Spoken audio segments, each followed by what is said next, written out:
Bien, Madame la Ministre, chère Sophie Cluzel, Monsieur le Président de la Fondation Paralysie Cérébrale, Alain Châtelain, Monsieur Jean-Claude Graindorge, qui est là pour la FFIMC, Mesdames et Messieurs, c'est vrai que je suis heureuse, je suis contente que la CNSA ait pu apporter sa modeste contribution, elle est matérielle, à la production d'espaces.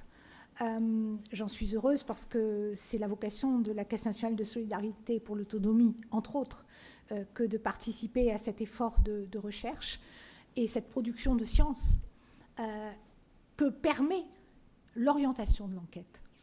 Et aujourd'hui, en cette journée du 4 octobre, journée importante puisque c'est la journée mondiale de la paralysie cérébrale, il y a un lien que je veux, faire établir entre l'enquête d'un côté et ce magnifique projet de recherche que vous nous avez présenté. Le lien, c'est la personne. Et la force d'Espace, c'est d'être centré précisément sur la personne, sur la représentation qu'elle se fait de ce qui est bien ou moins bien pour elle. Alors la personne dans un sens un peu large, la personne augmentée de ses proches, de sa famille, car quand il s'agit d'un tout petit enfant, évidemment que l'augmentation de la personne, c'est naturellement son environnement familial. Et dans l'enquête, il y a des choses extrêmement fortes et pour tout dire extrêmement troublantes. Quand on voit dans les résultats de l'enquête des mots comme, il s'agit d'une synthèse bien sûr, mais des mots comme perçus comme isolés, non formés, des mots comme douleur, avec évidemment l'idée d'une non-prise en charge des épisodes douloureux, l'idée d'une absence de modulation ou d'une insuffisance modulation de la réponse en rééducation, l'idée d'une discontinuité de la prise en charge, j'en passe. On voit bien là à quel point, à partir de la parole même des personnes et de leurs proches, on a les indications de l'orientation que doit prendre la recherche. Et la recherche doit, pour parler à nos concitoyens et pour justifier des investissements publics renforcés et la mobilisation des finances publiques, ne jamais oublier de parler à nos compatriotes. Parce qu'au fond, ce sont eux qui doivent soutenir, par leur participation souvent, bien sûr, mais aussi par leur choix politique, les orientations de notre système de recherche. Et c'est pour cela que je fais le lien entre ces deux éléments, la dimension de l'enquête et la dimension, évidemment, du projet de recherche tel que vous l'avez présenté et tel qu'il est structuré. Je dirais que nous avons aussi, mais c'est un autre sujet et certainement pas la préoccupation de ce soir, à nous poser la question des gouvernances dans ces choix. Et quand vous appelez de vos voeux, Monsieur le Président, un plan, et j'oserais même dire une stratégie, qui permettent de faire qu'un tel projet de recherche se concrétise sur la longue période, bénéficie au plus grand nombre. Et vous savez, nous savons qu'il s'agit bien là d'un très grand nombre avec ces 125 000 personnes concernées par la paralysie cérébrale. L'enjeu, disais-je, c'est que les personnes elles-mêmes, non seulement comprennent l'objectif de la recherche et se sentent concernées par les objectifs et les stratégies de recherche, mais qu'elles aient aussi la possibilité de l'exprimer dans des formes de gouvernance contemporaine auxquelles elles sont invitées. C'est le cas chaque fois qu'on réunit les parties prenantes. Et je me félicite que, par exemple, au Conseil de la Caisse, les parties prenantes soient réunies avec notamment la présence des personnes elles-mêmes et de ceux qui les représentent. Alors, le projet de recherche, il vient centré, au fond, sur l'objectif de la famille et de l'enfant, identifié par l'analyse de ses besoins fonctionnels. Je ne voudrais pas trahir les termes que vous avez utilisés. C'est évidemment la centralité, le caractère cardinal de ce projet. Mais dans la présentation que vous avez pu faire, de nombreux points sont également à souligner. La dimension de l'évaluation, et en particulier de l'évaluation evidence-based, est absolument centrale. Non seulement pour que ensuite le projet puisse connaître de véritables développements, mais pour qu'il réponde bien, qu'il soit bien fidèle et fiable à cette impulsion que la personne peut donner. Des choses extrêmement frappantes qui m'ont marquée dans la présentation que vous avez pu en faire, madame, c'est la dimension de l'adhésion de la personne par ses choix propres, par l'expression de sa motivation première à ce programme, par ailleurs très intensif, que l'on peut proposer. Et dès lors, je fais un lien naturellement avec cette parole que vous avez reprise. Vous disiez qu'elle avait été prononcée par Mathieu, je ne sais pas, je n'étais pas encore arrivée pour l'entendre, mais c'est cette notion évidemment de l'expression de la citoyenneté et du libre choix de la personne, choix de sa vie, choix des modalités d'expression de sa vie et choix de ses préférences. Alors vous avez eu raison de rappeler que dans l'évolution de notre législation, nous avions pu être à certains égards un peu oublieux de la dimension de la recherche. Et c'est vrai que la loi de 2005, que j'ai fait adopter à l'époque, avait peut-être positionné la recherche un peu comme on la positionne parfois, comme on place parfois les conseils scientifiques, vous savez, sans véritablement créer les articulations et la connexion avec l'ensemble du processeur qui, lui, permet les transformations. Et vous avez raison, et l'une des évolutions qu'il nous faut conduire va se faire dans la réconciliation de tous ces enjeux et dans l'intégration des processus de recherche, précisément, à l'ensemble des processus de compensation, c'est le terme qu'on utilise, de mise en œuvre des projets et, au fond, de participation à la vie sociale. Il y a d'autres domaines où nous sommes restés très longtemps au stade de l'obscurantisme. Et tout à l'heure, en vous entendant, vous l'avez dit en termes choisis, avec, comment dirais-je, une forme de distance courtoise, mais parfois, le terme de violence sociale, le terme d'obscurantisme pourrait nous traverser l'esprit. On le croise sur la question de l'accompagnement de nos concitoyens avec des handicaps cognitifs et en particulier en situation fragilisés par des syndromes autistiques. On le croise aussi avec ceux qui souffrent de troubles psychiatriques et qui développent des formes de handicap liées à leur pathologie psychiatrique.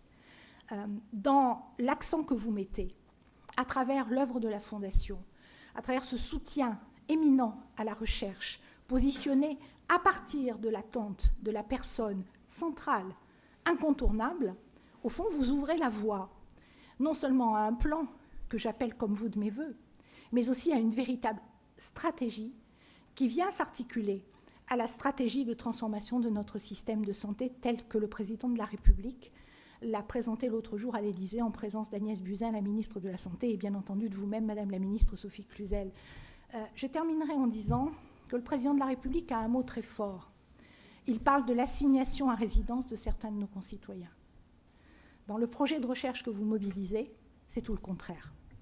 Il s'agit d'une mobilisation volontaire de la personne, accompagnée dans cette mobilisation sur une base probante, scientifique, et donc, comment dirais-je, emportant ou susceptible d'emporter l'adhésion de la communauté scientifique, des professionnels, des familles et de tous ceux qui peuvent permettre les financements de ces protocoles.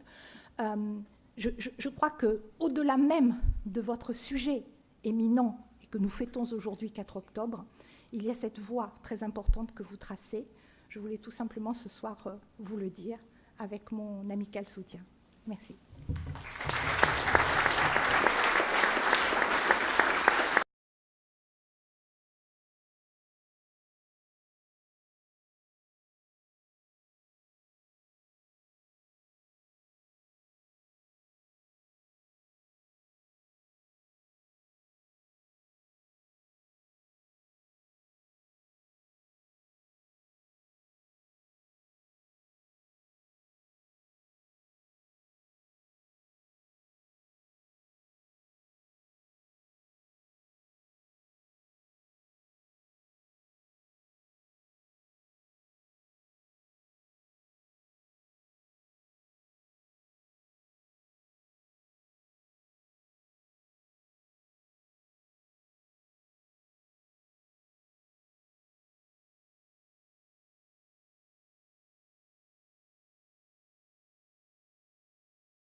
Bien, Madame la Ministre, chère Sophie Cluzel, Monsieur le Président de la Fondation Paralysie Cérébrale Alain Châtelain, et Monsieur Jean-Claude Crane-Doche, qui est là pour la FFIMC.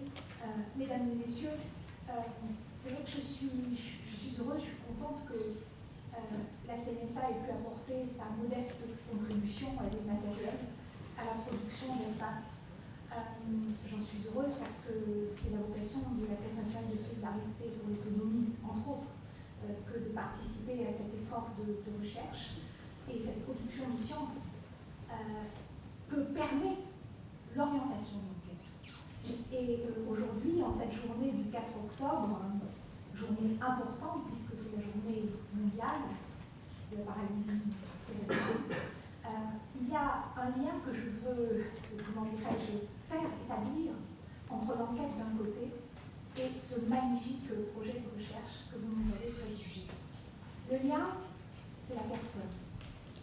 Et la force d'espace, c'est d'être centré précisément sur la personne, sur la représentation qu'elle se fait de ce qui est bien ou moins bien pour elle. Alors la personne dans un sens un peu large, la personne augmentée de ses proches, de sa famille, car quand il s'agit d'un tout petit enfant, évidemment que l'augmentation de la personne, c'est naturellement son environnement familial.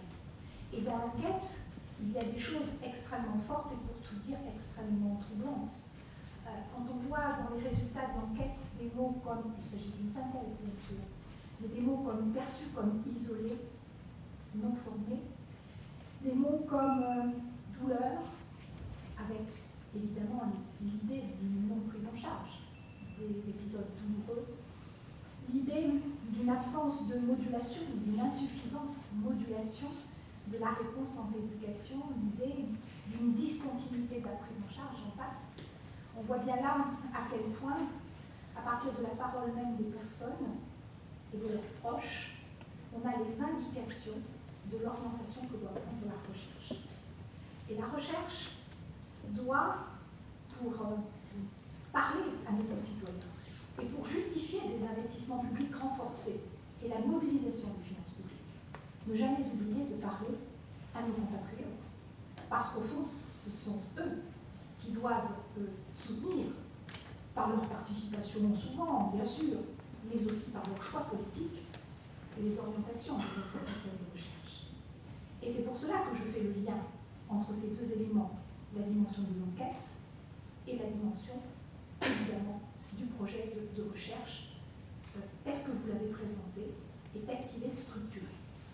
Je dirais que nous avons aussi, mais c'est un autre sujet et certainement pas la préoccupation de ce soir, à nous poser la question des gouvernances dans ces choix. Et quand vous appelez de vos voeux, Monsieur le Président, un plan, et j'oserais même dire une stratégie, qui permette de faire qu'un tel projet de recherche se concrétise sur la longue période, bénéficie au plus grand nombre. Et vous savez, nous savons qu'il s'agit bien là d'un très grand nombre avec ces 125 000 personnes concernées par la paralysie cérébrale. L'enjeu, disais-je, c'est que les personnes elles-mêmes, non seulement comprennent l'objectif de la recherche et se sont concernées par les objectifs et les stratégies de recherche, mais qu'elles aient aussi la possibilité de l'exprimer dans des formes de gouvernance contemporaine auxquelles elles sont invitées. C'est le cas chaque fois qu'on réunit les parties prenantes. Et je me félicite que, par exemple, au Conseil de la Caisse, les parties prenantes soient réunies avec notamment la présence des personnes elles-mêmes et de ceux qui les représentent. Alors, le projet de recherche est bien centré, au fond, sur l'objectif de la famille et de l'enfant, identifié par l'analyse de ses besoins fonctionnels. Je ne voudrais pas trahir les termes que vous avez utilisés. C'est évidemment la centralité, le caractère cardinal de ce projet. Mais dans la présentation que vous avez pu faire, de nombreux points sont également à souligner. La dimension de l'évaluation, et en particulier de l'évaluation evidence-based, est absolument centrale. Non seulement pour que ensuite le projet puisse connaître de véritables développements, mais pour qu'il réponde bien, qu'il soit bien fidèle et fiable à cette impulsion que la personne peut donner. Des choses extrêmement frappantes qui m'ont marqué dans la présentation que vous avez pu en faire, madame, c'est la dimension de l'adhésion de la personne par ses choix propres, par l'expression de sa motivation première à ce programme par ailleurs très intensif que l'on peut proposer. Et dès lors, je fais un lien naturellement avec cette parole que vous avez reprise. Vous disiez qu'elle avait été prononcée par Mathieu, je ne sais pas, je n'étais pas encore arrivée pour l'entendre, mais c'est cette notion évidemment de l'expression de la citoyenneté et du libre choix de la personne, choix de sa vie, choix des modalités d'expression de sa vie et choix de ses préférences. Alors vous avez eu raison de rappeler que dans l'évolution de notre législation, nous avions pu être à certains égards